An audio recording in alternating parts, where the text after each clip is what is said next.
Hi there, everyone. Well, we talk a lot about being real, being authentic, loving ourselves for who we are. And that's the goal. But sometimes on social media, it can be so hard to love yourself if you see big people, celebrities, go under the knife because they want to change their face. They want to remove the fat under their cheeks. And I'm talking about buccal fat removal. Why? Why do we have to remove the fat under our cheeks? Try not to hold me down, feel alive when I'm in this town. Look at those beautiful stars. Hello there, my friends. Today I'm really going to touch on this one because I've been seeing a lot. You know, we have Bella Hadid, we have Chrissy Teigen, we have Lea Michele, and I'm sure there's a lot more people who went through buccal fat removal. And they talk about it, some of them don't, but the thing is, why do we have to remove fat under our cheeks? When we do that, we're actually changing our genetic composition. This is what we were born with. This is what our parents gave us. This is what God gave us. So why are we suddenly not liking what we have? The thing is, we see a lot of young people, like Bella Hadid is very young, to have to go through this transformation. And I would think that everything starts because of how society creates standards of beauty. These standards are just so superficial, and so many celebrities, so many big name people, so many influencers are creating their own standards of beauty because of what they do, and we all see them. And especially the young girls think that it is the right thing to do. And that's why self-esteem among girls, most especially young girls, is just so low. Sometimes we love what we see in the mirror, and then suddenly we see someone who's just like had some fat removed, and suddenly you go like, I'm fat. My face is so round, my face is full. But you know what? When we smile, we want to see cheeks, right? And if you've had some surgery underneath, you probably won't even be able to smile. I actually posted a TikTok video, and I also posted on Instagram about buccal fat, about loving our youth. If you're 17, look 17. Don't go changing your face, having injections or removing fat. Be 17. Enjoy your youth. Enjoy your youthful glow. Enjoy the fat on your cheeks, right? Again, touching on body dysmorphia and self-love and self-empowerment.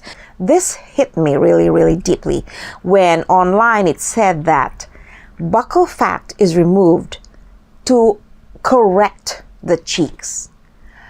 To correct. Why do you correct your cheeks? If your mother had those cheeks or your father had those cheeks and now you were born with those cheeks, what is wrong with those cheeks that you have to correct them? This is why we have such messed up young girls. The moment we are able to reason and understand and read and go online, we are able to see that these changes are being made because they have to correct our facial structure. Like, I don't have a model's facial structure, but I never thought that I am abnormal or that I need to correct my face. And I just wish that every girl felt the same.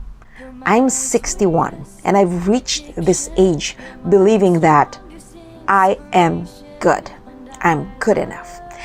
I have my flaws, but that doesn't mean that I am half as good as every other girl out there. And I wish that every young girl, every adult girl felt that way. But when we see all of this happening online, on social media, on the screen, what are we going to think, right? That we are not beautiful enough, that we are defective, that we are a fluke. So I really wish that people who have so much influence, who are very well known for all the changes they're doing with their bodies, and still people keep watching them, people follow them. You want to add some fat here, you want to fix yourself, you want to change your nose, change your mouth, you want to have thicker lips, fuller lips. Like, when are you ever going to be contented with what you are blessed with, right? Today I know you, for example, and the next year I'll probably bump into you on the street and I would not even recognize you. Like Madonna, people will talk about these changes, and whether or not they improve your face or they deform your face or harm your face or your body, people will talk about it and will look for the message that we are trying to deliver. How are we going to empower girls, especially women, to feel good about themselves if we're saying, hey, you should do this, hey, you're not small enough, hey, you're not thin enough, hey, you should be this, hey, your cheeks are so full. All of these things are just telling us that we should change the way we look. And the thing is, these are trends that are dictating what we do with our bodies. Next year, for example, we're going to want fuller cheeks. And what happened to those who had buccal fat removed? It's irreversible. And fashion changes, and we can always get new clothes so that we're updated. But what we do with our bodies stays with our bodies.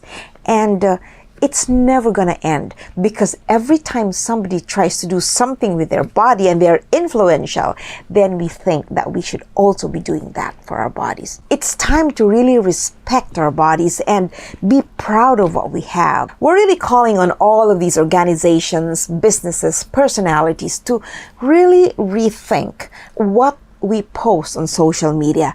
I'd call it responsible content creation, because we see in you what we think we should be doing. Like when you talk about slimming tea or slimming wraps or supplements that make you lose fat, or things that you should take into your body or do to your body so that you become thin. No, we have fitness, we have exercise, eating healthy. That's what we should focus on, because they build a healthy mental disposition. Mental health is important, but when we focus on being thin and doing things to remove fat, we're not talking about mental health. We're not talking about normal well-being. We're talking about surface beauty, superficial. We're talking about what the eyes can see. But what about what our minds are thinking of, right? There's more than what meets the eye. There's more than what you see in the mirror. The eyes are the mirror of the soul. And if you don't see life through the eyes because that person is just very dissatisfied with the way she looks, then we are truly throwing away such a valuable aspect of our human nature. That is our ability to love, to think, to work, to feel, to dream. Those are the things that we need to focus on. We need to take our minds off of what we have on the surface and focus on what we can do, because that's how we build our self-esteem. We want to feel confident about who we are, about what we bring to the table, about what we do for others, what we do for the community. What impact are we creating in the community? So until we actually see a change in the way we look at beauty, we will continue to see self-esteem among girls go down. And that is very dangerous, right? So if you are feeling like your self-esteem is taking a hard hit, but you are able to rise above the challenge, let me know. Let me know in the comments below, because someone out there might just be waiting to hear as to how they can also cope. If you're going through a hard time loving yourself, post in the comments below and let me know why. What's causing it? Because we really need to come together and bring our self-esteem back. One person is not enough. We have to join hands and rebuild what's been lost in our self-worth. I'm so excited because this new ebook that I have revolves around self-esteem. The Instagram wow factor. Your wow factor doesn't just come from what you talk about. It comes from what you feel when you're talking about something. And I hope you get a copy of that, because It has loads of tutorials, 50 pages of amazing information, guidelines, and tips based on what I've learned, on my experience as a TV host since 2013, and of course, since I created this platform, Jackie D. It's all about building your self-esteem, and I really don't want you to miss out. And of course, I have a blog, JackieD.com. Don't forget to send me an email, sign up for my newsletter, and if you like my episode, hit the like button, comment and share, and subscribe to my channel, and that way you can support what I do. And I really hope that we all can take this journey together as we build one another's self-esteem. And I have my new Facebook page, Building Self-Esteem, on social media. Don't forget to follow me also on Instagram, and my new TikTok, and of course, my YouTube channel. See you in my next video. Bye for now.